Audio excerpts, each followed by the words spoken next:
Hello again and welcome. I'm Dr. Vyas, founder of New Wave Wellness Center. And in this video, we are giving you an update of this very interesting coronavirus, the COVID-19 as it's now being called. So we talked about in the previous video what exactly this virus is and how it's spreading and what's going on. So this time I'm going to give you some information on the numbers. This is very interesting because the numbers will tell you a lot about what exactly is going on with this whole deal. Because right now the news and media and everyone's panicking. So listen to the numbers and then judge for yourself, all right? So this is numbers as of today, which is March 4th, 2020. We just picked these numbers up from the World Health Organization's website, and these are numbers that are going to show us what's going on with this whole virus. So up to date, there have been 95,079 confirmed cases of the COVID-19, this coronavirus deal. Of that, there's 3,249 deaths. This is worldwide. We're talking all over the world. And this is a number that you don't hear too much about. Nobody's reporting this, and they're just showing you the death and the bad part about it. But the numbers of people that have recovered, that means people that have got the virus, they got some treatment, and they recovered from this, is at 51,432. That is a big number. So that's also, this is people that have recovered from this deal. The only thing is now this virus has spread to over 83 different countries, and that's one of the reasons why everyone's panicking. We're getting scared because we don't want to get some of this. But let's talk about this. I'm going to give you a few numbers of the countries and where this thing is more prevalent. So China, which again, this is where it started, the numbers are at 80,282 cases. They've actually slowed down on the number of new cases that are getting this coronavirus. And of these, there's been 2,981 deaths. So we're going to talk about these numbers of the deaths in just a little bit. The second country is South Korea with about 5,600 people, and they've only had 35 deaths from COVID-19. In the US, right here at home, again, we're all scared, I understand, but there have been 137 cases all across the US. That's from reportings today. And there's only been 9 total deaths. So yes, it is something that we still want to be careful about. It's just something that we want to watch for, but it is not something that we need to rush out and get panicky about. Because if I was just looking, when I was looking at the numbers for this coronavirus, I saw the numbers for the flu virus for the 2019-2020 season that was just right by on this website. And they're saying that this season itself, there's been over 32 million flu-related illnesses reported. Of that, there's about 310,000 hospitalizations and about 18,000 deaths. So those are significant numbers also. This is from the flu virus. Now, what's going on this year, even though you might have got the vaccination, they're saying this vaccine was not as effective because it is the influenza B virus that's causing all these issues. Yes, every year, they always have this hit or miss kind of feel for that. So the influenza B virus is what is causing all these issues this year, and it attacks young children more. That may explain why you have about 18,000 deaths from the flu this year. Now, let's go back to this COVID-19. So the COVID-19, we're going to talk about what we call the fatality rate, as in the number or who exactly is dying from this disease. So when you look at these things, this is very interesting. From 0 to 9 years old, so kids that are from 0 to 9, there have been no fatalities reported worldwide. That's a good number.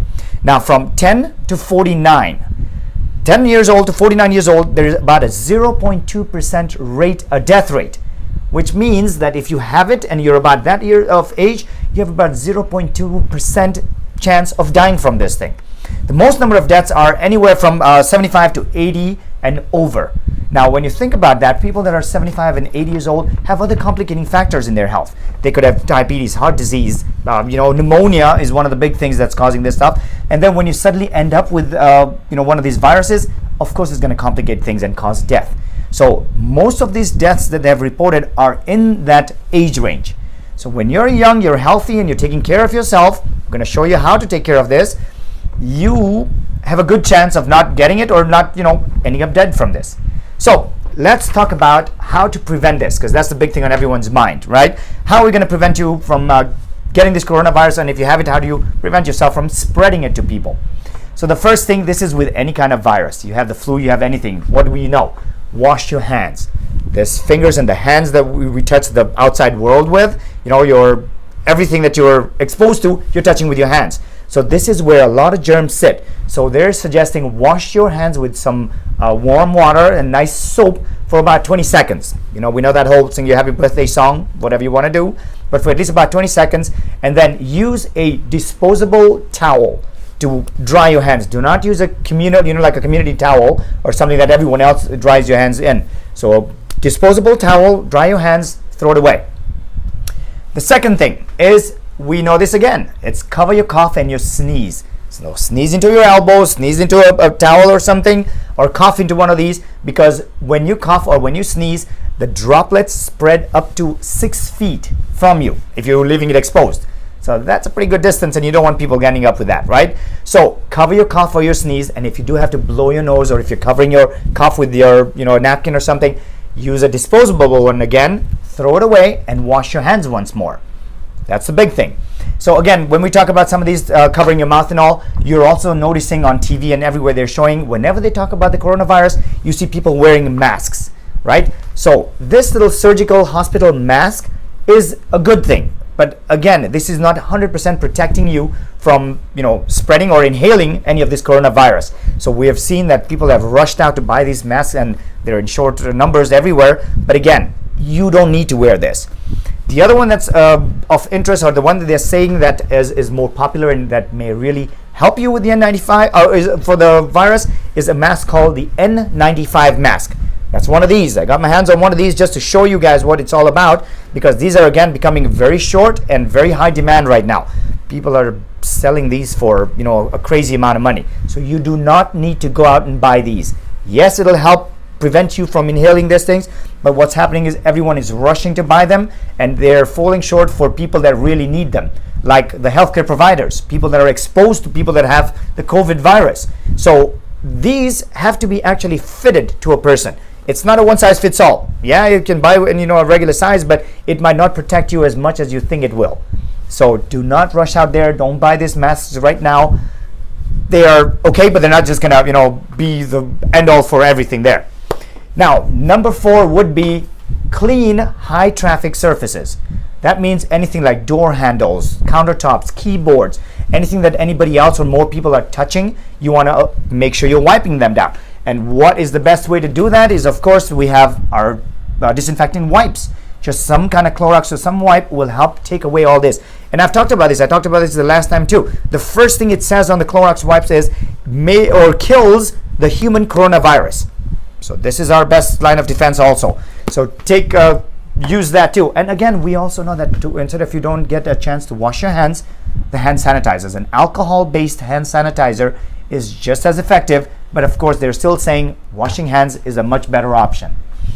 Now, number 5, I just wanted to talk about this thing. We talked about something called autoimmunity. There's millions of people with autoimmune conditions, not just all over the world, but here in America as well. Now, what happens is a lot of times in autoimmunity, your immune system is attacking itself. And when you have some kind of issue like rheumatoid arthritis or ulcerative colitis, any of these, a lot of times doctors put people on what they call a biologic drug. These are drugs that help suppress your immune system. So if you know someone, or if you are someone that has any of these things and you are on a biologic drug, you want to be a little more vigilant, because right now your immune system's already suppressed and you are on something that's suppressing that. But if you get exposed to something new, you may be at higher risk for developing any of these. So just be careful, wash your hands, clean the surfaces, and that may definitely prevent you from ending up with any of these the COVID virus issues. So I hope this information's helped. This is the latest information we could find right now. Things are changing every day, so we'll try and keep certain things updated. But big thing is just take care of yourself, take care of others, make sure you're keeping up with the hygiene, and we can definitely prevent the spread of these things, or even just prevent you from ending up with any of these COVID issues. So hope this information's helped. Spread it out. Share this information with people. And if you have any questions or comments, post them below. And as always, I'll see you in the next video. Thank you.